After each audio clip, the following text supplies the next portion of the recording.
अस्सलाम वालेकुम, welcome to बंदा इन एक व्लॉग। मुझे ना काफ़ी मैसेजेस आते हैं, मरीज़ भी पूछते हैं, डायरेक्ट इनडायरेक्ट पूछते हैं कि हमारे मरीज़ का ऑपरेशन हुआ, उन्होंने रॉड डाला या प्लेट डाली है, या हम रॉड डलवाएं या प्लेट डलवाएं, कौन सा ऑपरेशन ठीक रहता है।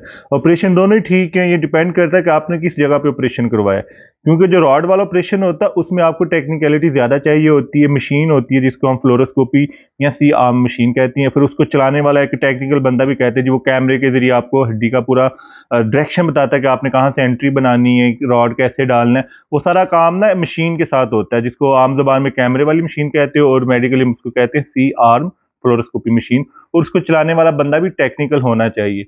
उसके बरक्स जो प्लेट वाला ऑपरेशन है उसमें क्या होता है, सिंपल चीरा देना है आपने, हड्डी को बिठाना है, प्लेट लगानी है, 4 स्क्रू नीचे डालने, 4 स्क्रू ऊपर डालने हैं। ये फ़र्क होता है। ठीक हो गया? पर जो रॉड वाला ऑपरेशन होता है उसमें आपने जो गोडे के बिल्कुल इधर घुटने की इधर से एंट्री बनती है, और आपने फ्रैक्चर को रिड्यूस भी बिठाना भी है, तार डालनी है, रॉड डालनी है, फिर ऊपर नीचे पेच लगाने, वो सारे कैमरे की मदद से होते हैं। और कैमरा जो सी-आर्म होती है उसको चलाने वाला भी एक्सपर्ट बंदा होता है। फिर ऑटोमेटिकली जो रॉड वाला ऑपरेशन होता है, इसकी अगर आप प्राइवेट हॉस्पिटल में ऑपरेशन करवाते हैं तो कॉस्ट ज़्यादा आती है बनिस्बत प्लेट की, क्योंकि प्लेट में आपको किसी मशीन की ज़रूरत नहीं पड़ती और वो आसान ऑपरेशन भी होता है।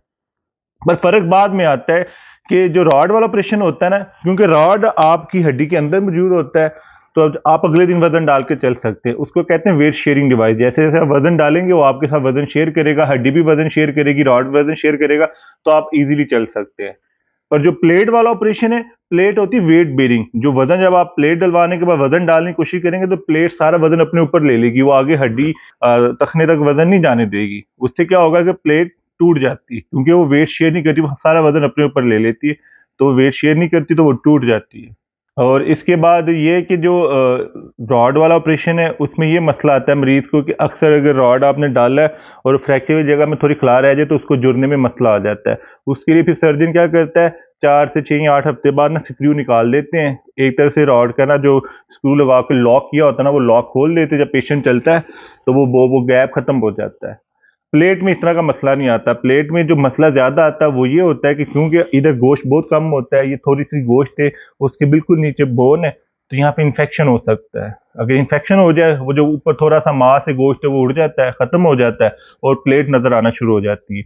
रॉड में ये होता है कि जहाँ से आपने एंट्री बनाते हैं सर्जन, ये घुटने के बिल्कुल नीचे, यहाँ मरीज़ को दर्द रहना शुरू हो जाती है कि मुझे यहाँ पे दर्द रहती है। ठीक हो गया। और ये कि यहाँ पे रॉड डालते हुए अक्सर जहाँ से हम एंट्री बनाते हैं वहाँ का फ्रैक्चर होने के चांसेस होते हैं। और अक्सर मैंने भी देखा है कि फ्रैक्चर हो जाता है। सिंपल फ्रैक्चर हो या कॉम्प्लेक्स हो, वो बात की बात है, पर फ्रैक्चर हो जाता है। इन और पर ये कि जो बुक्स है ना उसमें लिखा है जो रॉड ना गोल्ड गोल्ड स्टैंडर्ड, क्योंकि रॉड डलती है अगले दिन पेशेंट चलना शुरू हो जाता है। प्लेट डलने के बाद आप 3 महीने पर चारपाई पे रेस्ट करेंगे। उस दौरान क्या होगा जी, आपकी जो टाँग के पट्टे हैं ना, जो मसल हैं, वो कमज़ोर हो जाएँगे। आपको लगेगा आपकी एक टाँग पतली होगी जिसका ऑपरेशन हुआ प्लेट वाला, और दूसरी टाँग मोटी है। तो जो पर ये कि डिपेंड करता है कि सर्जन पे। अगर मैं किसी जगह पे काम कर रहा हूँ, वहाँ पे मशीन ही नहीं है, सी आर्म ही नहीं है, तो फिर मैं तो प्लेट वाला ऑपरेशन ही करूँगा। फ़र्ज़ करें अगर मेरे पास मशीन है, पर उसको चलाने वाला एक्सपर्ट बंदा भी नहीं मौजूद, तो फिर मैं प्लेट वाला ऑपरेशन ही करूँगा। तो ये डिपेंड करता है आप कहाँ पे हो और क्या फैसिलिटी उस हॉस्पिटल में मौजूद है। और कॉस्ट वाइज़ रॉड के पैसे ज़्यादा लगते हैं अगर आप प्राइवेट हॉस्पिटल में ऑपरेशन कराते हैं, और प्लेट के पैसे कम लगते हैं। उम्मीद है कि आपको मेरा मैसेज समझ आ गई होगी कि रॉड वाला operation is a gold standard.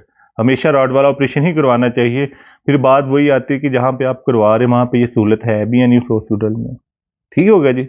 अल्लाह हाफ़िज़। अपनी दुआओं में याद रखिएगा। अल्लाह हाफ़िज़।